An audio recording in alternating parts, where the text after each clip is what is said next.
Welcome to the Fantasy Football Prophet Podcast, hosted by Craig Phillips and Jeff Torrey.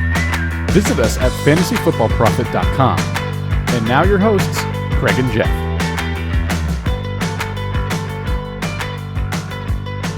Welcome, everyone, to the Fantasy Football Prophet Podcast. I'm Craig Phillips, joined as always by Jeff Torrey.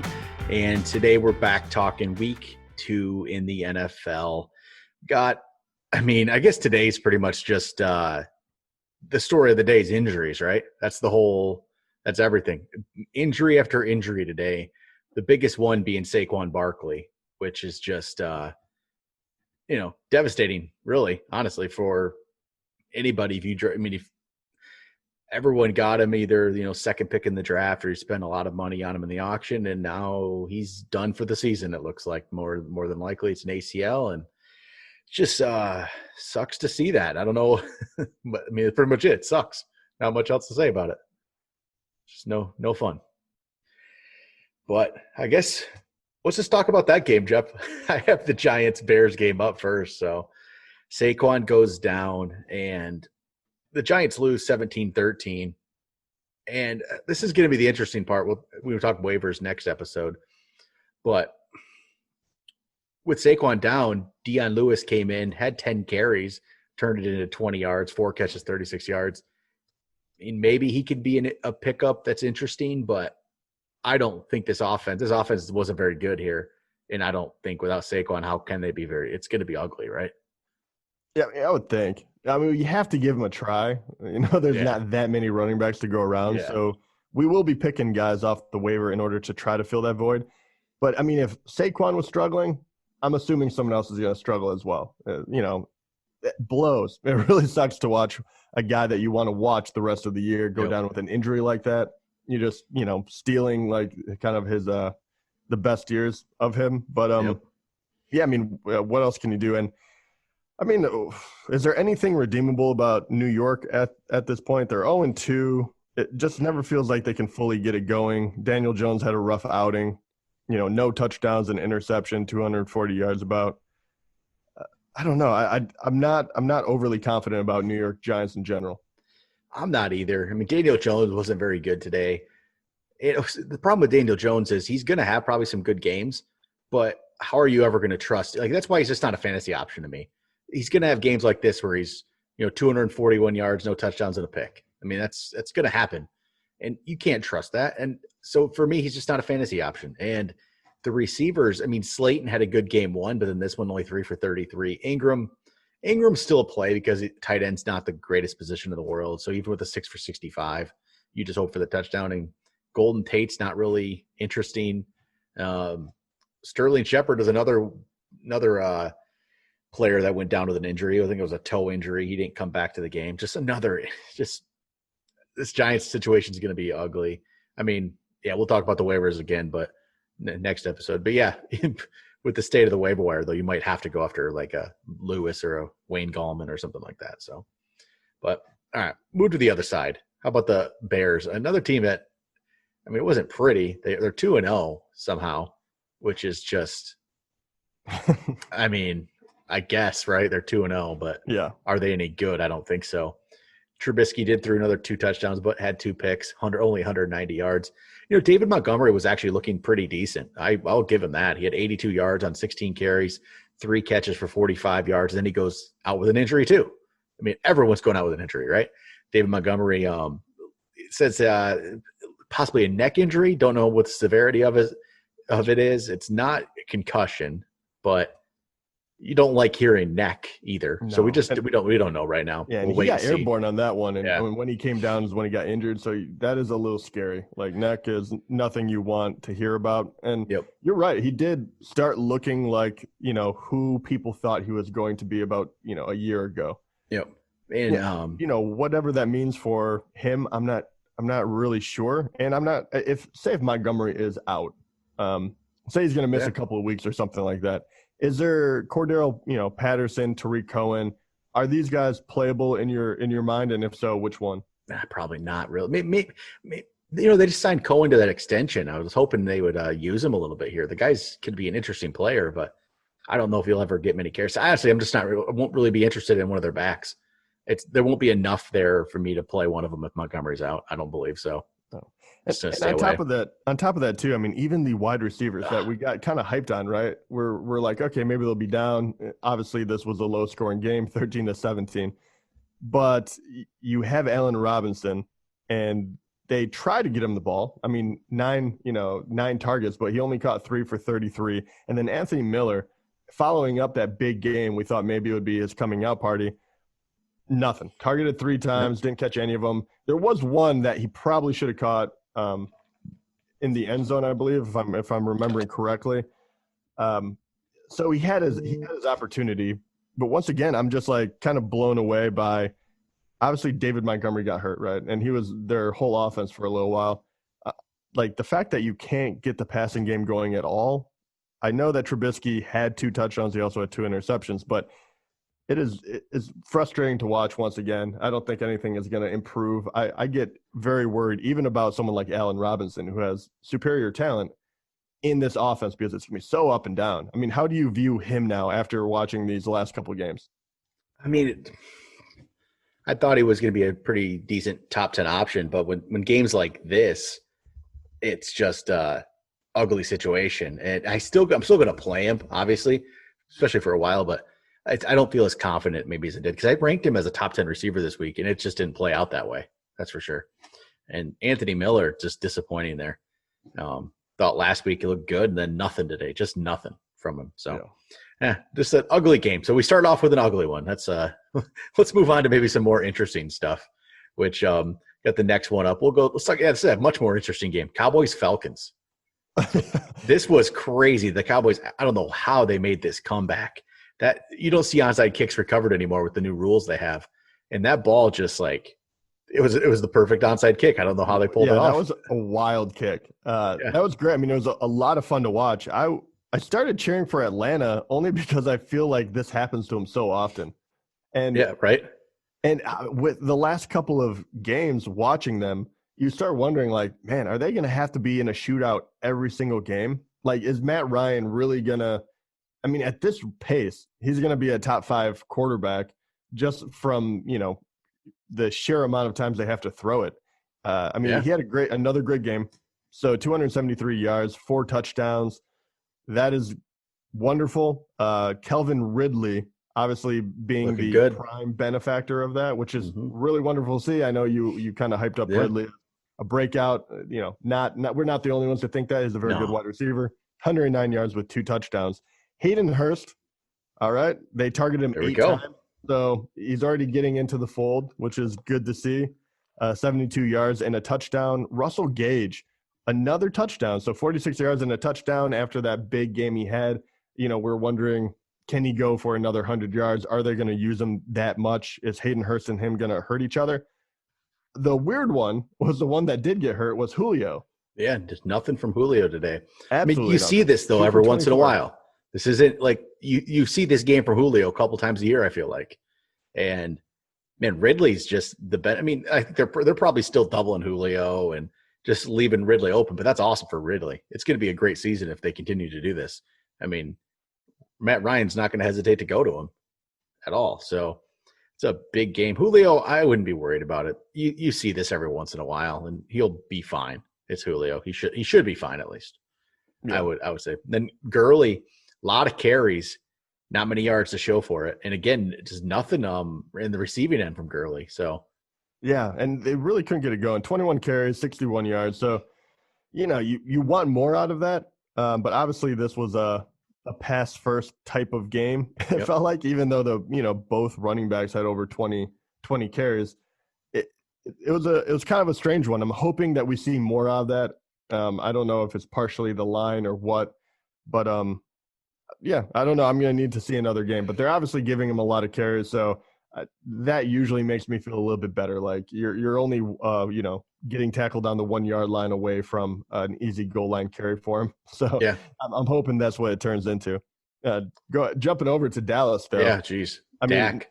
Yeah. Wow. I mean, so he throws for 450. 450 yards. He only passed for 1 touchdown, but he ran in 3 of them, which Zeke owners are not loving that, but hey, well, it worked for Dak. Just a massive game for him. And Zeke had a great game, really. I mean, Zeke just had a normal, good Zeke game. 89 yards on the ground, got himself a touchdown, 33 yards through the air. Just a solid Zeke game where he doesn't really disappoint ever. He just puts together good performances. And then Amari Cooper had a solid outing, but CeeDee Lamb is coming on early. 6 catches, 106 yards. He's looking really good in that offense right now. And he's a playable guy already. After 2 weeks, I could say CeeDee Lamb, you could definitely in a 3-receiver league, something like that, you could probably play him now. I wouldn't – the way the Dallas offense is working, you can use him. Gallup didn't do as much today, but had a couple big catches, 2 for 58. But, yeah, this offense is good. So just a very good all-around offense. You could play a lot of these guys in fantasy right now. So, all right, let's move to the next one here, Jeff. If I can get my computer to work and move it over there. Oh, that's why I didn't want to see this one. Lions-Packers. Oh, the Lions. They've ended our hopes real early this year. So we don't really have to think. They jumped out to a lead, and it all went away. And Aaron Jones just dominated them today. 18 carries, 168 yards, 2 touchdowns, caught 4 for 68, and another touchdown there. Just a massive, massive game from Aaron Jones. And I made all the people that were wondering if he could keep up that pace from last year and that touchdown pace, and you'd have to regress a little bit, right? I guess he's just saying, no, I don't have to. Yeah, 3 in one game. Why would I? Yeah. I think the crazy part about this one is because the Lions secondary was so banged up, I really assumed Aaron Rodgers would have a big game. He had a fine game, 240 yards, 2 touchdowns. He'll be fine. One of those was to Aaron Jones. Yeah. But no, they just they did everything, but they just ran right over him. It was kind of one of those things that, I said it before, but watching the Lions play and you realize how porous that defense can be. Yeah. If you have a quarterback or a running back that is going against them, it is one of those matchups we know right away. You have the upper hand. Definitely play a guy against them.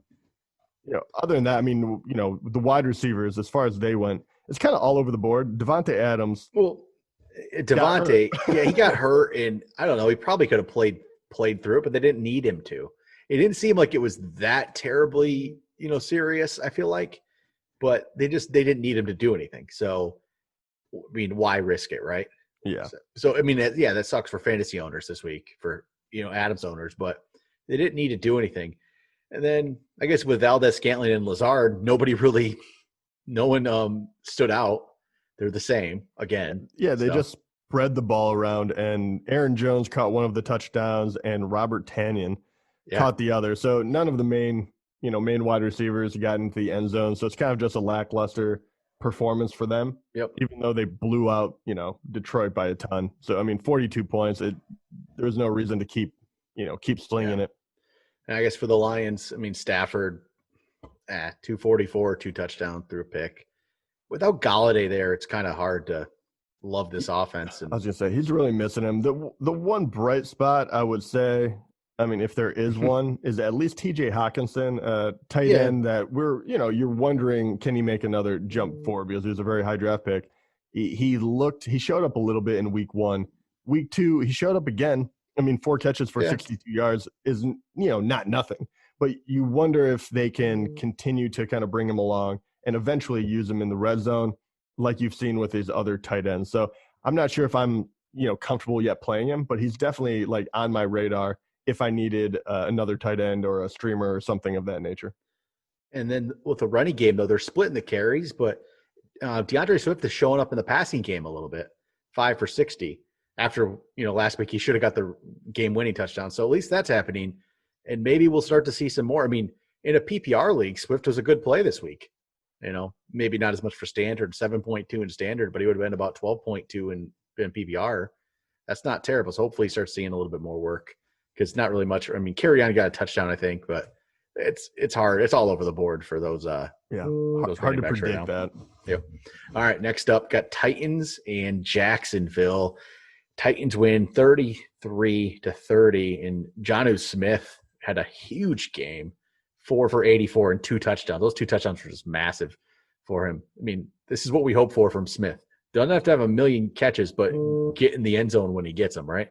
Yeah, I feel very I know this is one game, but every once in a while you like to take a little vindication when you can. And just watching Ryan Tannehill and throwing to Jonnu Smith, I'm just like, oh, thank God. Like two of the people I talked up, and having Ryan Tannehill on quite a few of my teams because he's so cheap to get, you're like, great, this is exactly what we kind of hoped you would do.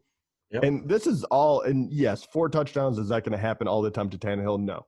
But at the same time, it shows when Derrick Henry, who was still, he did what he needed to do. He was just kind of a hammer today. Yeah. 25 carries for 84 yards, no touchdowns. It just, he's going to have some of these games. He didn't get going in the passing game. They tried to throw it to him twice. He didn't catch either. But hey, if he doesn't get in the end zone, they can still score. And even more so, this was without A.J. Brown in the starting lineup. So Jonnu Smith is a legit tight end. Like, he has got to be rising up everyone's boards, where they just weren't sure or they didn't believe in him, whatever it may be. But he is a legit weapon for Tannehill, even if A.J. Brown, when he comes back. The only one that did disappoint me a little more was Corey Davis. He did have a touchdown. Nice touchdown catch. But yes, and he's looking a lot better. But I would like to see larger production out of him still. He got 5 targets, which, is tied for second behind Adam Humphries. But yeah, he was kind of the number 1 today. He kind of disappeared a little bit, but he is starting to look really good. And he is he's still kind of forgotten a little bit. So in some leagues, you might still be able to pick him up. And we'll maybe get to him in the waivers depending on what percentage he's owned. But he's an intriguing one. Then for Jacksonville, Minshew, 339 yards, 3 touchdowns, threw 2 picks. But you know what? He's been pretty solid, I'll say. He's fun to watch. He's hard not to root for because he's just it feels like he's just playing to win. Yeah. And he's like just the joy it looks like he has playing the game, which is great. Then James Robinson, 16 carries, 102 yards, and a touchdown. Yeah, maybe I dismissed their run game quicker than I should have because that is a great outing. Can he keep doing it? I don't know, but Tennessee's defense isn't bad. Obviously, they have Clowney on the line and all that. So, it's interesting. Maybe it's going to work. Yeah, and the touchdowns got spread around to Keelan Cole. Tyler Eifert caught one. Chris Thompson caught one. DJ Chark was 4 of 84. And then they're definitely trying to get Laviska Shenault involved too. He had 3 catches for 35, but he also had 5 carries for 37 yards. So they're definitely trying to get the rookie involved in the offense too. So, this Jacksonville offense is much better than I expected. I'll say that. I expected nothing from them at all. But hey, they could have some fantasy usefulness here, I would say. They're not too bad. Next up, Colts, Vikings. Colts win 28-11. And why are the Vikings are terrible? Like, no, I didn't expect it. To be quite honest. Kirk Cousins gave you negative points today. Negative points. 11 for 26, 113 yards, no touchdowns, 3 picks. What is that? Like, what seriously happened to Kirk Cousins? I don't know. I don't remember the Colts being a dominant defense like that. They have a solid defense, I guess, but this is ugly. Really, really, really bad. I'm not sure what to chalk that one up to. I really don't.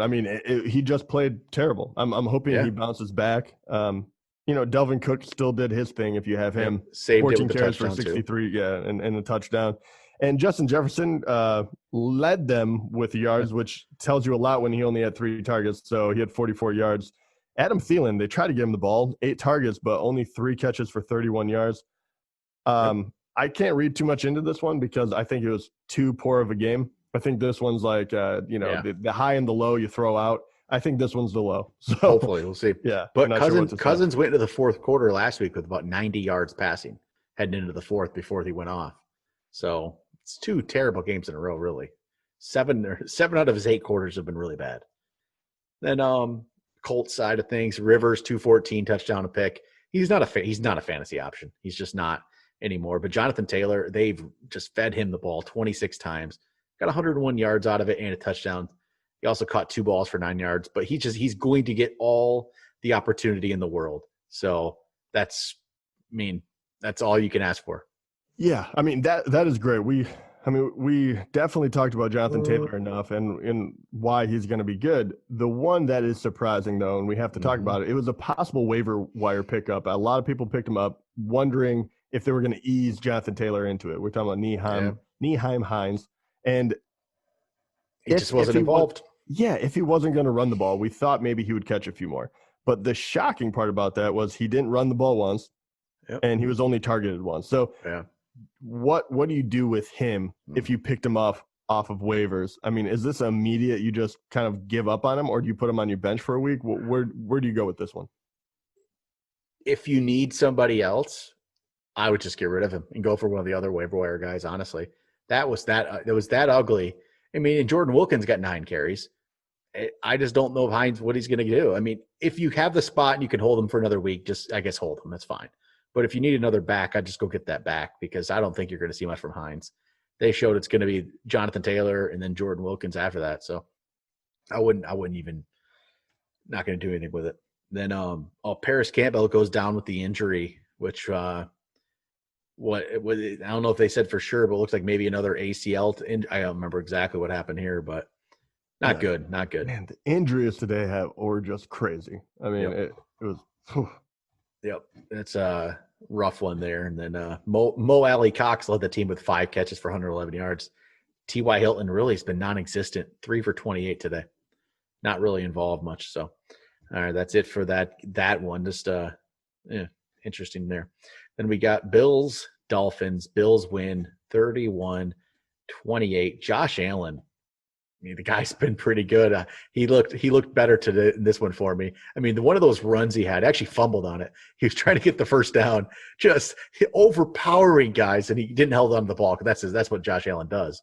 But he's ridiculous. He is something. He's some kind of athlete. He's a crazy athlete. He did. I mean, and the good part, I bag on him a lot because he's hard to watch for me, but he only ran the ball 4 times, right? And one was that long one that he fumbled. They recovered for 16 yards. Then he had, 3 more carries for only 2. It was all passing today, which was really good to see. And he threw it to my main man, Stefon Diggs, who I really wanted to see what they could do with him. I love seeing this from Diggs. It turns out a lot. You can do a lot with him. 8 catches, 153 yards, and a touchdown. He is alive and well. It will definitely be up and down, but this is what you really needed to see. Man, Diggs was so underrated this preseason. I mean, if this connection worked, we knew it would be a big year for Diggs, and it started off very well so far. So hopefully this continues. And you know what? John Brown is playing. It's 2 good games in a row too. Yeah, so John Brown and Diggs. They're both playing well, and that's awesome to see. Then I guess the running side of things, Devin Singletary. Come on, give the guy some work here. 10 carries. Well, when he gets the ball, he looks good. 10 carries for 56, 5.6. He had a long of 18. He looks good. He does. But yeah, it just wasn't in. It doesn't feel like whatever they're doing with Josh Allen is ever going to benefit Singletary or Moss for that matter. They want to see what they have in Moss here too yet. And I don't know, Moss is okay, but I'm telling you, Singletary's better. Singletary's better than Moss. He just. I would agree. I think Zach Moss is a good back. Yeah, he is. But it looks like he can definitely develop into one, but I think Singletary is already there, and I wish they would use him a little bit more. 10 carries is not enough to get into the flow of the game, and I wish they would throw it to him a little more as well. The only unfortunately, I was flicking through all these games. The only pass I saw that was thrown to Singletary was just this horrendous one. And immediately I was like, oh, no. Oh, yeah, I know the one you're talking about. Josh Allen is having a terrible game. And I looked at his stats, and I was like, oh, no, that was just bad luck. Me watching the one play where I'm like, get him the ball. No. I've watched way too many Bills games or minutes of the 2 Bills games this year trying to watch Singletary and not do much for me yet. But all right, Miami side of things. Fitzpatrick, 328, 2 touchdowns. He'll do that for you every once in a while. So solid game from him. And it went to Mike Gesicki there. 8 for 130 and a touchdown. Another one of our tight end targets. Yeah. We've had a few of them in this. John Smith, Mike Gesicki. I love these late tight end targets we liked that are they're showing up early this year. Yeah, I was starting to sweat a few of our picks, and one of them being Gesicki and even Parker. I kept saying that he's safe to play with Fitzpatrick. He hadn't done a whole lot. He got the catch. He got the touchdown today, 5 for 53 and a touchdown. I thought this would be more what to expect. I still think that. I mean, I don't think Gesicki is going to do 130 and a touchdown every time, but I do think they're going to be the two big targets as long as Fitzpatrick is in there. I think this is more of a realistic game for him. 300 yards and a couple of TDs, maybe throwing an interception. I think that is more realistic than what you saw in week 1. Yep. So far our pass catcher picks for the year have been pretty good. They're Diggs, Smith, Gesicki, but our running backs, Singletary, and in this game, Matt Breida, who's not really getting much opportunity. He had more opportunity in this one, at least. I'll say that.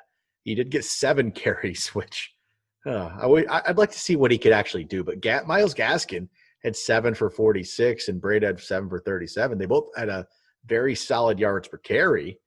Be interesting to see what would happen if they got a few more. But Jordan Howard is the goal line back, and he's not going to do much but that. But just this running game, I think it's just going to be all 3 of them. Yeah. I mean, it was a flyer pick anyway, thinking like he was a completely forgotten running back. And I think he's talented yet, but I do too. I like him a lot, but after watching a couple of weeks, not saying that they can't develop something else, but I'm backing off of the run game for the Dolphins. I just don't see it coming together. So that's just where I'm at, kind of just like slowly backing away. All right, next up, 49ers beat the Jets 31-13, but they have like pretty much everybody on their team injured at this point, I think. I mean, they already had Debo was already hurt. And now bunch of injuries here. I mean, even on the defense side of things, they lose Nick Bosa, it looks like, to a season ender, which that's terrible. Another one, man. Jimmy Garoppolo went out of the game. Looks like he's going to miss a few weeks.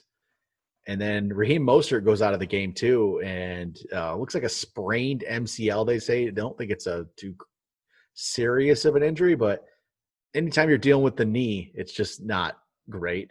So Mostert started that game off awesome, had that 80-yard touchdown right away. Then his next 7 were only for 12 yards, but that's 2 weeks in a row. He's had just a big play for a touchdown, and the rest, wasn't as great, but still, that's still a great fantasy day. You just worry if that lingers, Jerick McKinnon's going to get a shot here. Tevin Coleman got hurt in this one too, actually. I don't know the severity of his injury, but he had 14 carries for 12 yards. It wasn't a great day for him. So Jerick McKinnon becomes interesting to me, who only had 3 carries, turned it into 77 yards and a touchdown. He actually, that's pretty good. He's looking pretty good first time back in the league in a couple of years. Yeah, I mean, hard to say out of 3 carries what it really is. But if there's injuries to Mostert and Coleman, Jerick McKinnon becomes very interesting. And then Jeff Wilson will probably steal those goal line touches like it happens when everyone gets hurt. Yeah. What's even more worrisome, because Mostert had established, like, he had arrived. Yeah. And he was looking really good. He was their number 1 back. There was no doubt about it 2 games in, and you're like, oh, this is great. I can finally figure out who to play and how it's going to go. He gets injured. I mean, what's to say that when everyone's healthy, that they don't go back to the 3-headed running back by committee kind of situation again? Because if Jerick McKinnon shows up, or Jeff Wilson or something, they've never been the type of team to really hand the reins off to one guy. I thought maybe it was going to happen, but this does give me pause. I'm not going to throw Mostert away or anything. I still like him the most. We'll see how serious that injury is. Could really put a dent in the consistency of how many carries and what kind of production we've seen out of Mostert. So that is something to definitely look for. Not to mention Garoppolo being hurt. Mm-hmm. They already don't really have that great of a wide receiving crew. So you think they're going to kind of double down on the run. So I love the idea of being able to pick up Jerick McKinnon if he's still on waivers or something of that nature. There was one guy I did have to ask about. I just feel good for him. Jordan Reed. Yeah, right. So he comes in because of Kittle, I'm assuming. Yeah. Because of the injury to him. He has 7 catches for 50 yards and 2 touchdowns. He was a dominant tight end in Washington before injuries just completely took him out of it. I didn't even know he was on this team. Could be completely. He was completely buried on the roster. He made my ranks this week, but I didn't really expect 2 touchdowns from him. Yeah, it was great to see. It's wonderful to see a guy that was just unfairly punished by injuries get his time to shine and say, no, I was really that good. Well, and Kittle looks like he's going to be back next week, but if he were to not be back, Reed could be an interesting play here. And even when Kittle comes back, I think Reed will be involved. I don't think he's not going to be a fantasy option in my mind, obviously, after Kittle's back, but he'll still be involved in the offense. So Yeah, they're not going to do it. I mean, as far as I've seen, they're not going to do a 2 tight end, set where you can play both of them. And Kittle's going to take all of the. Yep. Oh, I guess we should talk about the Jets. I was just about to pass them up because I don't really care. Do we have to? I mean, Darnold is just not that great. Frank Gore, 21 carries, 63 yards. It's about as expected from Frank Gore. You're not, and I mean, Chris Hogan. How about Chris Hogan back around in the league here? I remember your Chris Hogan pick from a couple of years ago. I thought he was going to do well. He did not. And Braxton Berrios catches a touchdown. So not much you're interested in there. I think even Brashad Perriman went down with an injury in this one too. Yeah, another injury. Another one bites the dust. Yeah, just a lot of ugliness today. All right, how about Rams? Rams and Eagles. Rams win 37-19. Rams are looking pretty good this year. All right, can we start it off? Are you ready to give a little bit of love to Higbee now? Just a little. give me a little bit. It was okay. It was okay. What a game by Higbee. Yeah, that was pretty solid there. Getting three touchdowns. Yeah. I mean, Goff likes him. So, hey, it was a very, very solid outing there from Higbee. I do have to say this. I don't know, this team feels very strange. You don't exactly know who's going to get what and how targets and rushes and all that. They're all over the board right now. I do have to say this though. This team is a lot of fun to watch all of a sudden, and McVay has completely lived up to the hype of what he was 2 years ago. Yep. Some of these plays like that reverse to Woods for a rushing touchdown was just brilliant. It was so good. And them playing Philadelphia, I was just blown away. I was rooting for the Rams because the play calling was so good in my opinion. And then running wise there, Akers goes down with an injury early. Another injury. Henderson looked good. 12 for 81 and a touchdown. Where'd that come from?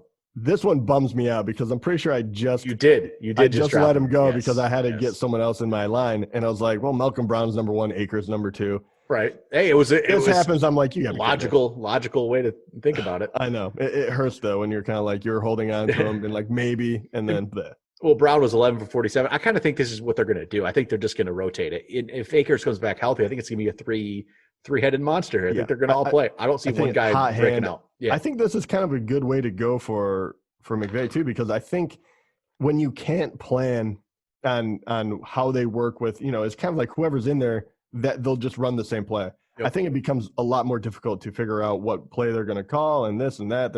It's not – the defense can't say, okay, well, Malcolm Brown's in here. They're probably running it up the middle, where you could do that a little bit more with other teams, right? Kind of like with Chicago, if Cohen is in the backfield, you're kind of like, okay, more likely it can be a throw or run to the outside, whatever it may be.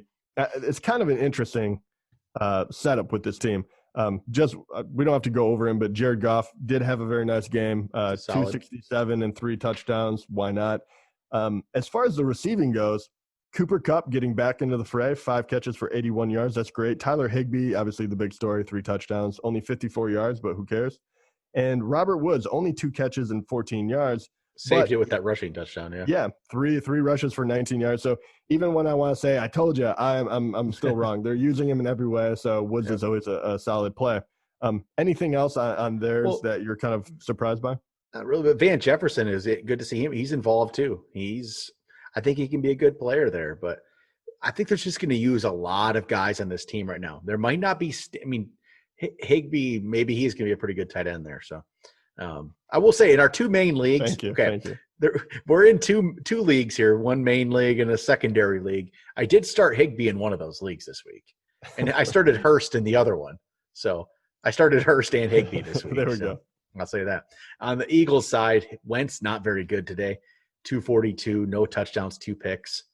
Miles Sanders got 95 yards and a touchdown, 3 for 36 receiving. He is going to be the man. Yep, I love seeing him back. It was, worrisome. 20 carries, and on top of that, he got 7 targets. He only caught 3 of them. But when you combine all of his production, it is going to be a sight to behold. So I love Miles Sanders. I'm glad to see him healthy. Yep, and then the receivers, it was spread around today. Jackson got 6 for 64. Ertz and Goddard didn't have big days, 5 for 42 and 4 for 30. And Jalen Reagor's involved too, 4 for 41. But no one's standing out there today at all. So we'll see if that changes. Rams might just have a good team. So It might be tough to play against there. All right. How about Pittsburgh and Denver? Pittsburgh wins 26-21. Another injury in this one with Drew Lock going down.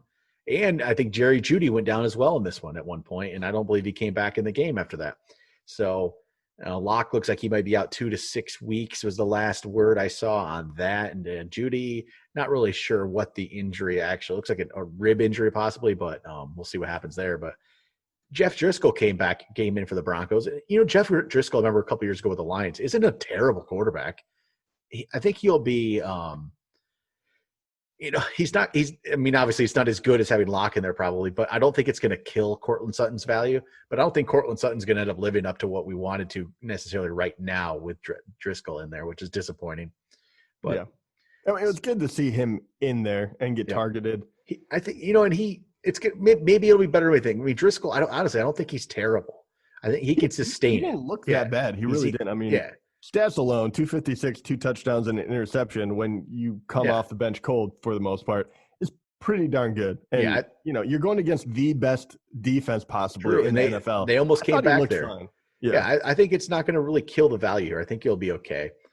Fant got himself a touchdown. Melvin Gordon, 19 carries for 70 yards, got 14 yards receiving and a touchdown. So, we'll see how it plays out, but I think they'll be okay fantasy wise. Steelers, Roethlisberger's looked pretty decent coming back this year, I would say. They're 311 yards, 2 touchdowns in this one.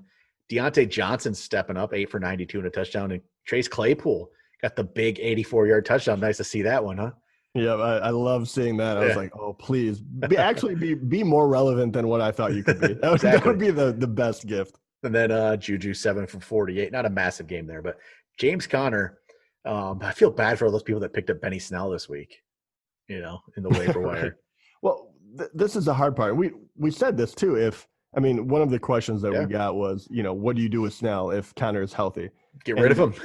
The truth about Pittsburgh is when they have a guy, they just keep giving him the ball. So until something happens to Conner again, and then all the carries will go to Snell and so forth and so on. So, but overall, I liked what I saw from Pittsburgh. I'm kind of surprised, especially with Drew Lock going down. I thought this would be, and he went down very in the beginning. I think he only threw 5 passes. He's 1 for 5. Okay, so he went down early, and they still only beat him by 5. I thought this was a very well played game by Denver, sticking around. Yep, definitely was. All right, Panthers. Bucks win 31-17. Another one in this one, McCaffrey goes down with an injury here at the end. And that scared me. we don't, I don't know if I haven't heard the news yet on what it could be. It didn't, I don't think we're as concerned about this one as others, but still it's not good to see. No. Maybe these people do need preseason. I don't know. And this has been ugly today. And it was very difficult to watch because this changes the complete complexion of the year. Just losing someone like Saquon would be bad enough, right? But even as dumb as it may sound, but even the 49ers defense with Bosa going down, it definitely hurts their defense. When all of a sudden it throws everything up in the air, how good are they going to be against the run? The matchups all of a sudden get all skewed again, even though when you think maybe after 2 weeks you'd have a better idea. Once again, not really. So it throws everything out the window. If Christian McCaffrey is hurt, oh my, I don't know what that does to leagues, but I have no idea what I don't have any plan B for Carolina. I don't know. Mike Davis throw more. Mike Davis is going to be the lead back. No one can do what Christian McCaffrey can do. So I don't know what you're going to do for your offense. I don't know what they would do. I don't know if they'd use Mike Davis. I don't know if they'd use more Curtis Samuel back there because Curtis Samuel, they like to run the ball with him too.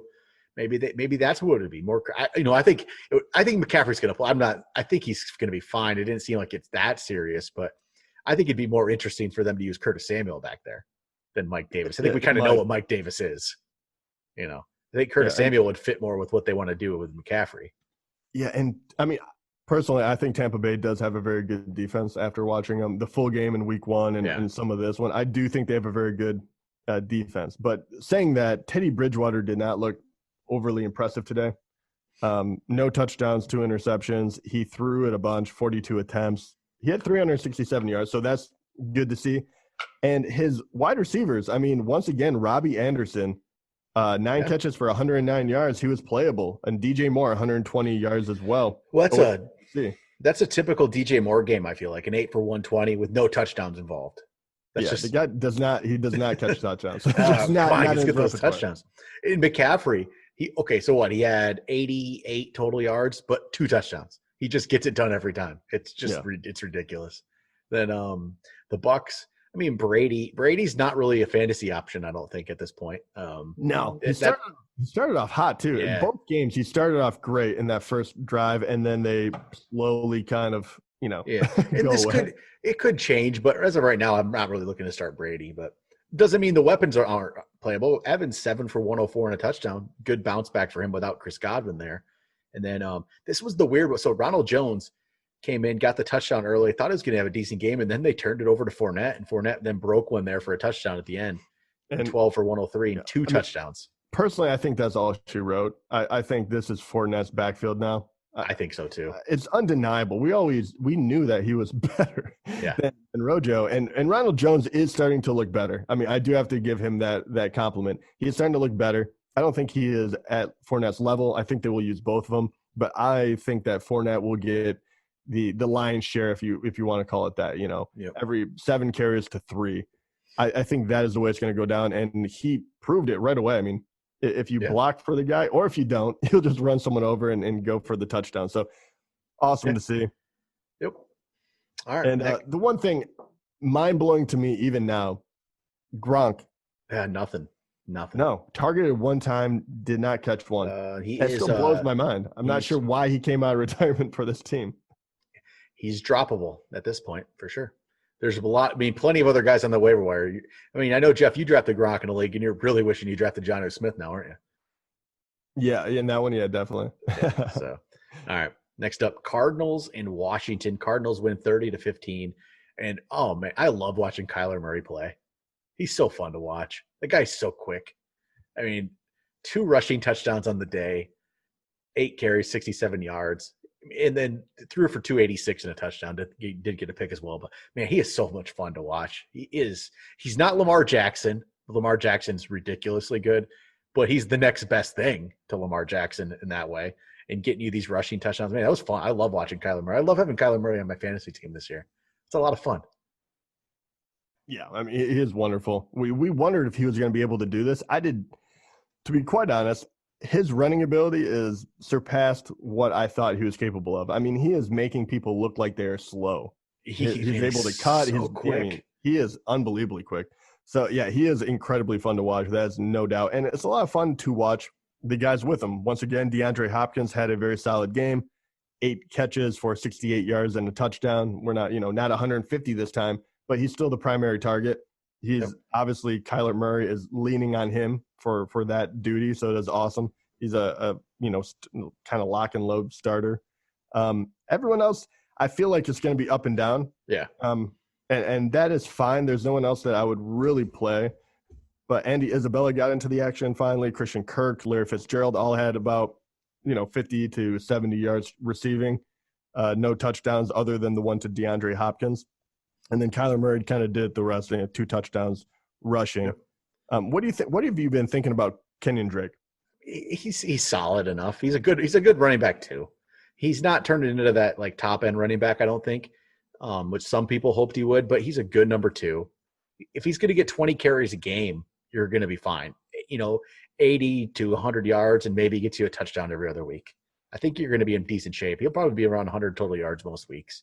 So it's not going to be maybe spectacular all the time, but I think he's going to be solid.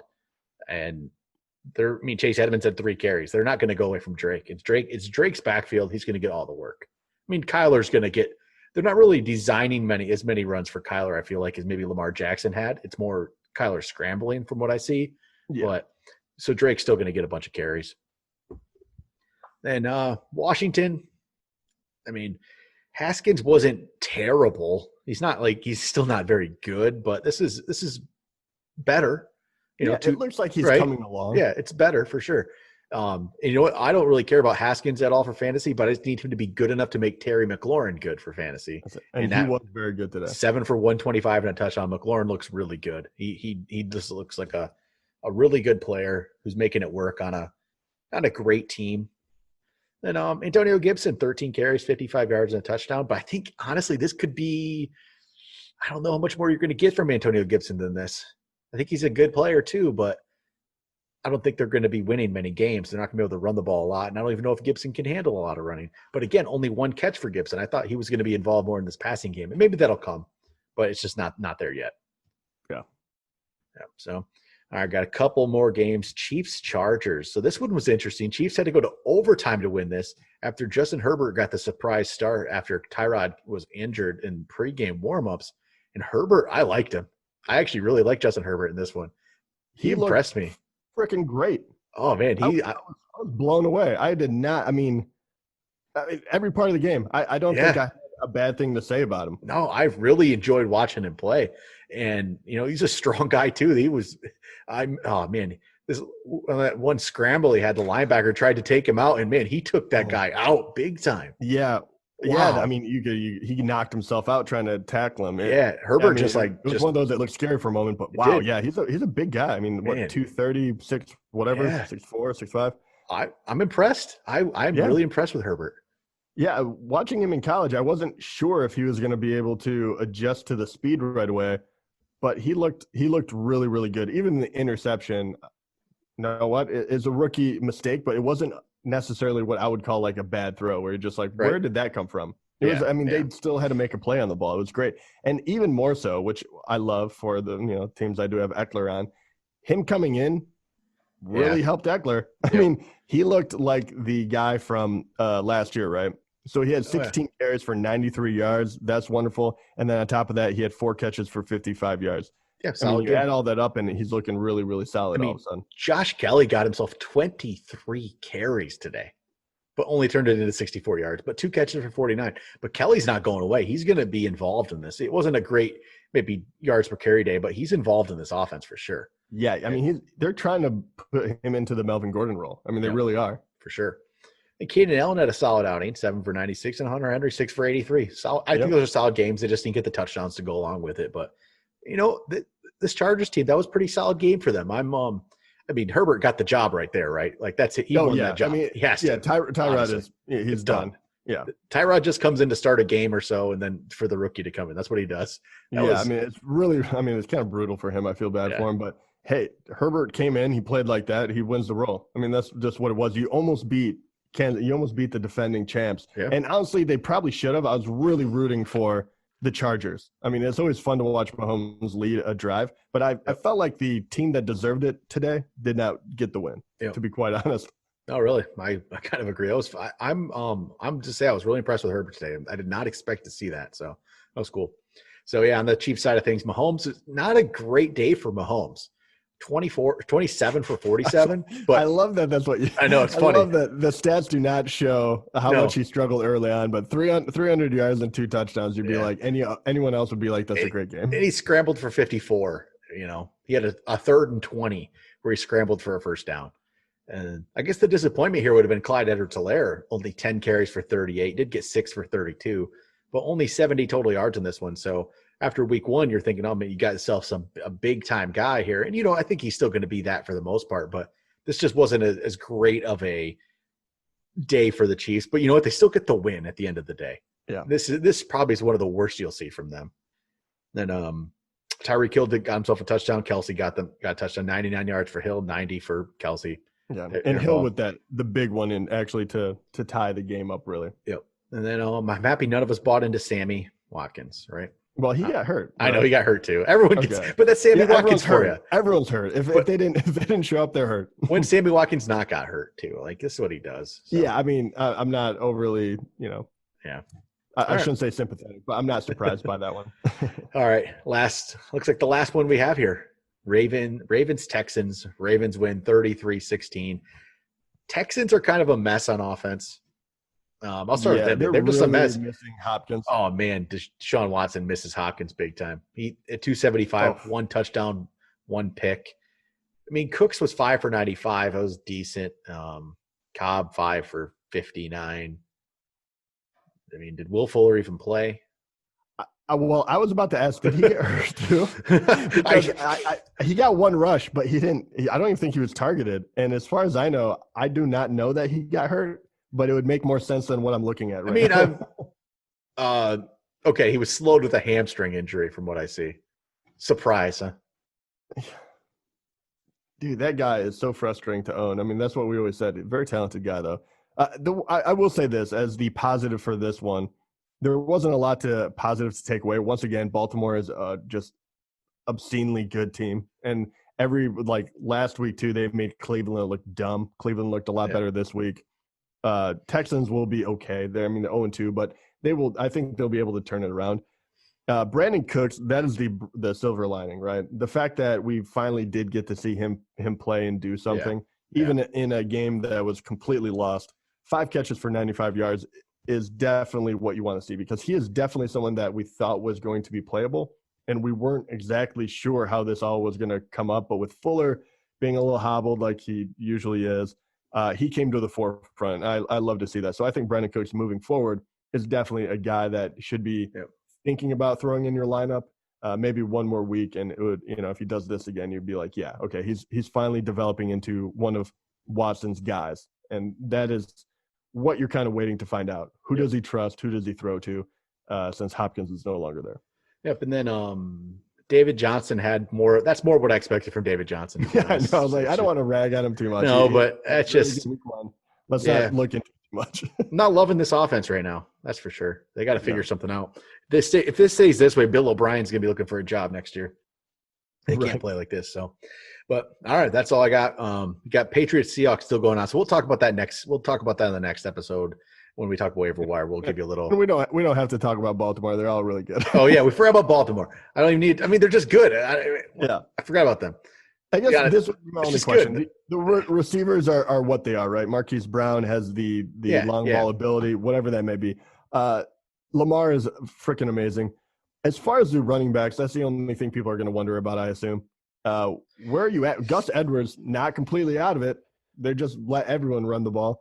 10 carries for 73 yards. Mark Ingram, he had the big touchdown, a long one. Dobbins only had 2 carries, but 48 yards. Yeah, and he had 1 catch. I felt like I saw him more, though. I don't know why. This was just one of those games. I think they just got the lead, and they just didn't need to do a lot. So they just spread it around. Yeah, well, this is my question. First of all, Lamar Jackson will be safe no matter what. And Mark Andrews, you're putting him in probably no matter what. Yeah, he'll be fine. 1 catch for 29 yards, but still.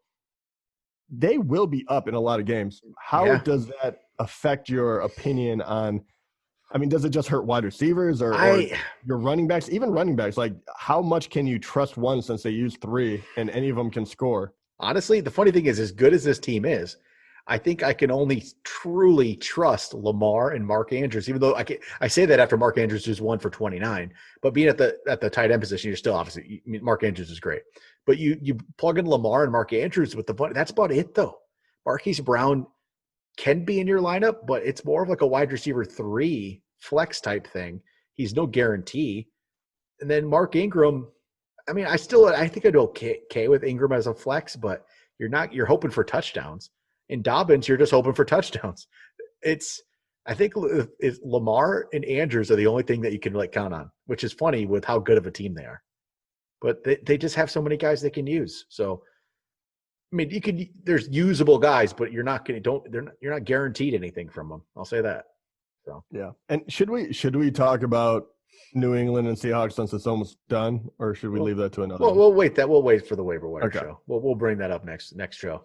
We'll wait and see how this thing plays out and talk about it next episode. So, all right, that will do it for the week 2 recap. We'll be back with waiver wire episode tomorrow. We'll talk to you guys then.